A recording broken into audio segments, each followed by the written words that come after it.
ওয়ালাইকুম আসসালাম, বলেন। নামাজের আগে সালাত সালাম এবং নামাজের পরে যে মুনাজাত দোয়া হয় ওটা সম্পর্কে কোরআন এবং হাদিস থেকে নামাজের আগে সালাতু সালাম না আজানের আগে? আচ্ছা আচ্ছা, বুঝতে পারছি। এই প্রশ্নগুলি অনেক জায়গায় হয়। নামাজের পরে যে মুনাজাত, এটা সুন্নতে রসুল। আমার প্রিয় নবীজি নামাজের পরে দোয়া করেছেন এই মর্মে 21টা হাদিস আছে। আর নামাজের পরে হাত তুলে দোয়া করেছেন দয়াল নবীজি এই মর্মে 9টা হাদিস আছে।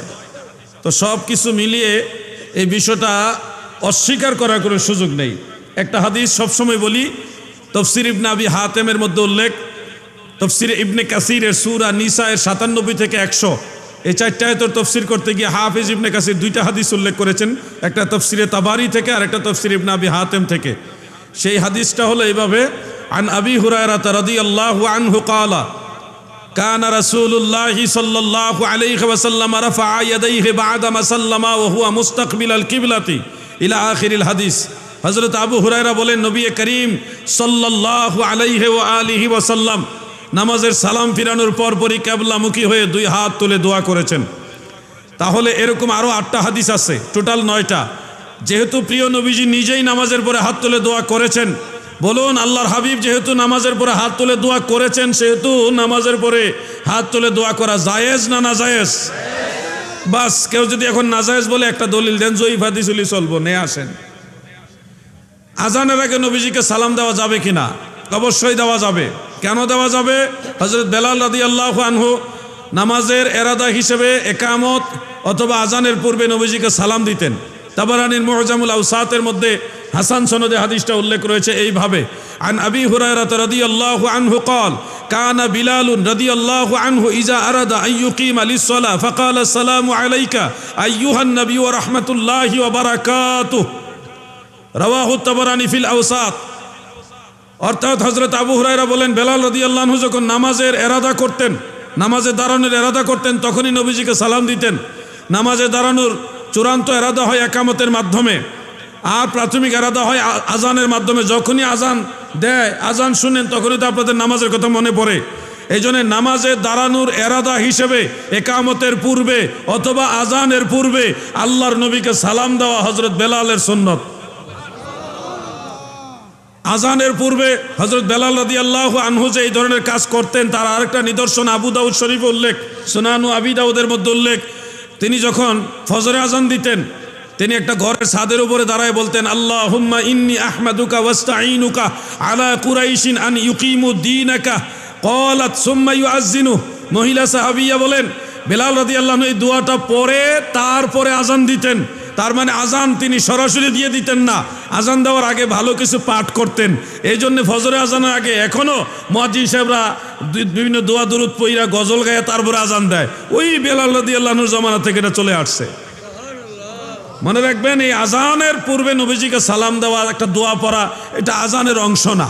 আজানের অংশ মনে করলে আবার বিদআত হবে। আজানের অংশ মনে না করে মুস্তাহাব হিসেবে নবীর মহব্বতে নবীজিকে সালাম দিলে সেটা জায়েজ হবে, সওয়াব হবে, মুস্তাহাব হবে। হানাফি ফিকহের দৃষ্টিতে এটা মুস্তাহাব, জায়েজ আছে। বাস, এক কথায় শর্টকাটে আপনার প্রশ্নের উত্তরটা দিয়ে দিলাম। এবার দ্বিতীয় আরেকজন দাঁড়াতে পারেন। ওয়ালাইকুম আসসালাম। আপনি যুবক নি? যুবক হই, যুবক হই।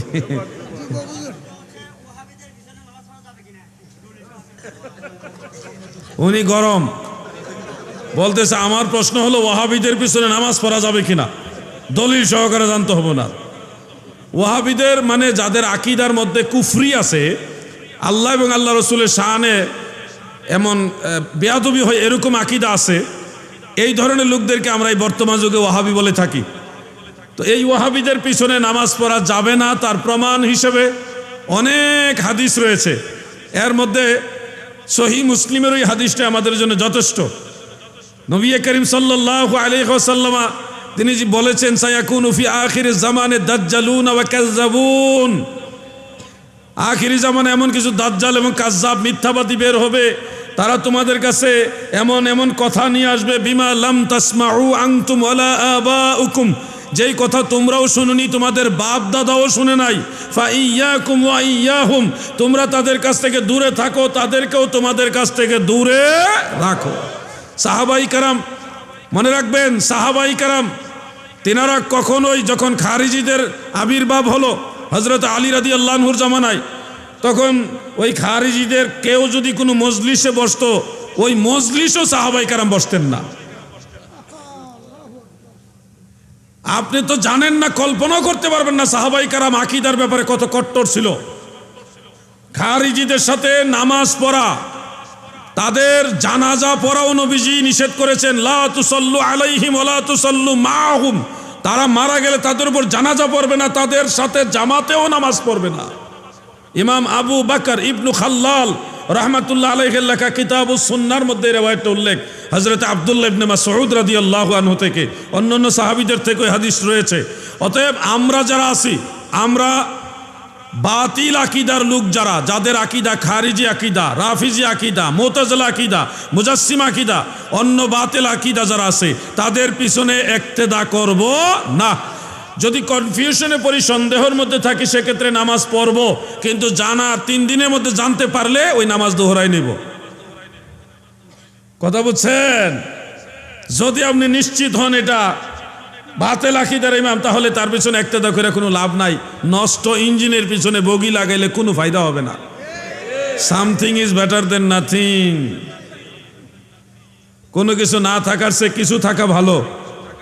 আপনি তার পিছনে বড় সওয়াবের আশায় গিয়ে জামাতে শরীক হইলেন, কিন্তু দেখা গেল আম হয়ে গেছে, সালা হয়ে গেছে, এর চেয়ে বলে একলা একলা পড়েন, নাহলে 2-1 লই আলাদা জামাত পড়েন। ফিতনার আশঙ্কা থাকলে তাদের কাছ থেকে দূরে থাকবেন। ওই যে প্রয়োজনে নিজেকে ঘরের মধ্যে আবদ্ধ রাখো, জবান বন্ধ রাখো। বলছিলাম নি কথাটা? এইবার 3বার বলা হয়েছে। ফিতনার আশঙ্কা, বাবা খুব খারাপ যুগ, এটা খুব খারাপ যুগ, কঠিন যুগ। আমি প্রত্যেকটা নামাজ জামাতে পড়ার চেষ্টা করি, কিন্তু আমি ওয়াহাবিদের পিছনে নামাজ পড়ি না।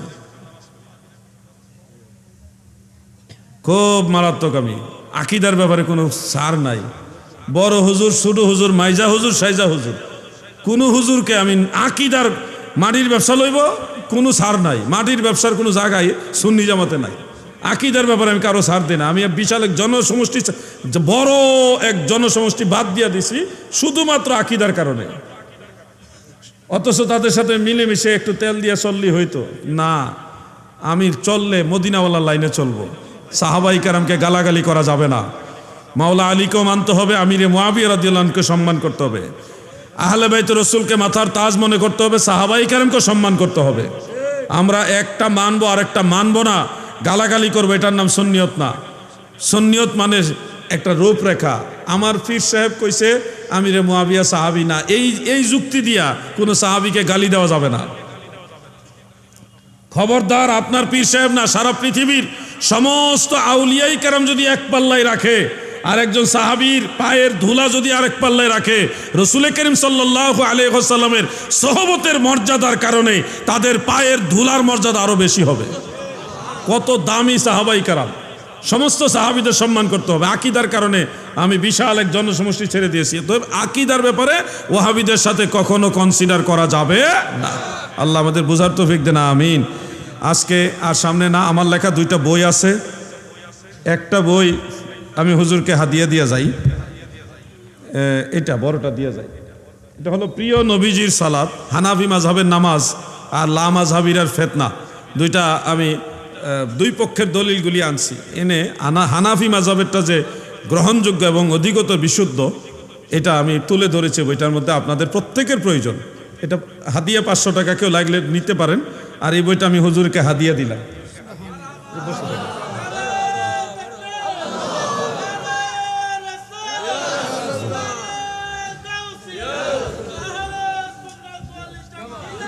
আরেকটা বই আছে শবে বরাত ও শবে মেরাজের পক্ষে।